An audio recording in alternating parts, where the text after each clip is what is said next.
तर लोणावळ्यामध्ये पावसाची तुफान बॅटिंग आपल्याला बघायला मिळते। इंद्रायणी नदीच्या पाणी पातळीमध्ये यामुळे वाढ झालेली आहे।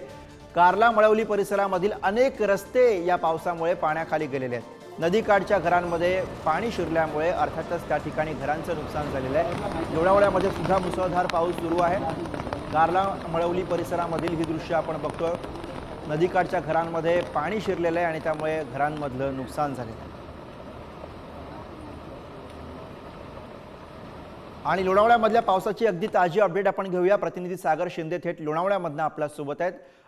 सागर, पावसाची जोरदार बॅटिंग आपल्याला आसपासच्या परिसरामध्ये बघायला मिळते। इंद्रायणी नदीच्या पाणी पातळीमध्ये सुद्धा वाढ झालेली आहे। ताजे अपडेट्स काय सांगता येतील?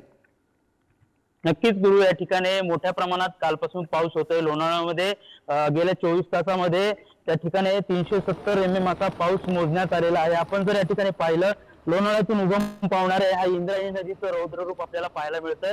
मोठ्या प्रमाणामध्ये मावळ तालुक्यामध्ये जरी पर्जन्यमान असलं तरी इतक्या मोठ्या प्रमाणामध्ये पावसाने या ठिकाणी गेल्या 2 दिवसापासून मावळ तालुक्यामध्ये लोणावळ्यामध्ये धुडगूस घातलेला आहे।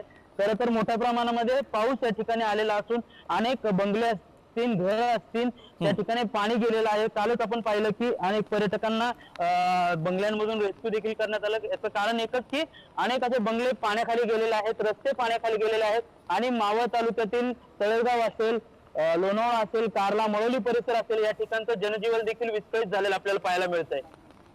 बरोबर, ही दृश्य फारशी बोलकी आहेत। इंद्रायणी नदीतली ही दृश्य आहेत। इंद्रायणी नदीच्या पाणी पातळीमध्ये सातत्यानं वाढ होते पावसामुळे। धन्यवाद सागर या सगळ्या सविस्तर माहितीसाठी।